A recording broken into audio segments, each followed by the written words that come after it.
السلام علیکم ناظرین، ریاض قریشی آپ کی خدمت میں حاضر ہے اور آپ دیکھ رہے ہیں عوامی فکر ٹی وی۔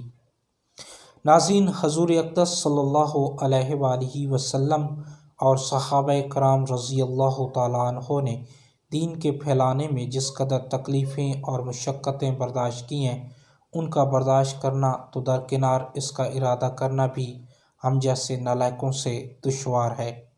تاریخ کی کتابیں ان واقعات سے بھری ہوئی ہیں، مگر ان پر عمل کرنا تو علیحدہ رہا، ہم ان کے معلوم کرنے کی بھی تکلیف نہیں کرتے۔ ناظرین، حضرت بلال حبشی مشہور صحابی رسول صلی اللہ علیہ وآلہ وسلم ہیں، جو مسجد نبوی کے ہمیشہ مؤذن رہے۔ شروع میں ایک کافر کے غلام تھے، اسلام لے آئے، جس کی وجہ سے طرح طرح کی تکلیفیں دی جاتی تھیں۔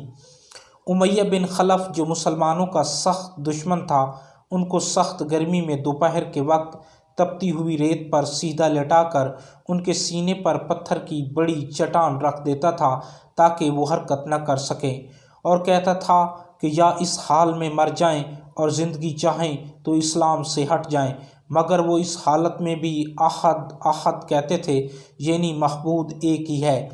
رات کو زنجیروں میں باندھ کر کوڑے لگائے جاتے اور اگلے دن ان زخموں کو گرم زمین پر ڈال کر اور زیادہ زخمی کیا جاتا تاکہ بے قرار ہو کر اسلام سے پھر جائیں یا تڑپ تڑپ کر مر جائیں۔ عذاب دینے والے اکتا جاتے، کبھی ابو جہل کا نمبر آتا، کبھی امیہ بن خلف کا، کبھی اوروں کا، اور ہر شخص اس کی کوشش کرتا کہ تکلیف دینے میں زور ختم کر دے۔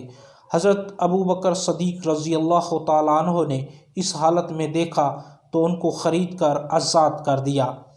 ناظرین، چونکہ عرب کے بت پرستوں اپنے بتوں کو بھی معبود کہتے تھے، اس لیے ان کے مقابلے میں اسلام کی تعلیم توحید کی تھی، جس کی وجہ سے حضرت بلال رضی اللہ تعالیٰ عنہ کی زبان پر ایک ہی کا ورد تھا۔ یہ تعلق اور عشق کی بات ہے۔ ہم جھوٹی محبت میں دیکھتے ہیں کہ جس سے محبت ہو جاتی ہے، اس کا نام لینے میں لطف آتا ہے، بے فائدہ اس کو رٹا جاتا ہے، تو اللہ کی محبت کا کیا کہنا، جو دین اور دنیا میں دونوں جگہ کام آنے والی ہے۔ یہی وجہ ہے کہ حضرت بلال رضی اللہ تعالیٰ عنہ کو ہر طرح سے ستایا جاتا تھا، سخت سے سخت تکلیفیں پہنچائی جاتی تھیں، مکہ کے لڑکوں کے حوالے کر دیا جاتا کہ وہ ان کو گلی کوچوں میں چکر دیتے پھریں، اور یہ تھے کہ ایک ہے کہ ریٹ لگاتے تھے۔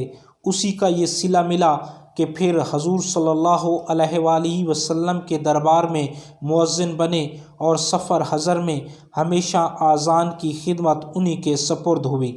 حضور صلی اللہ علیہ وآلہ وسلم کے وصال کے بعد مدینہ طیبہ میں رہنا اور حضور صلی اللہ علیہ وآلہ وسلم کی جگہ کو خالی دیکھنا مشکل ہو گیا، اس لیے ارادہ کیا کہ اپنی زندگی کے جو دن ہیں جہاد میں گزار دوں، اس لیے جہاد میں شرکت کی نیت سے چل دیے۔ ایک عرصے تک مدینہ منورہ لوٹ کر نہیں آئے۔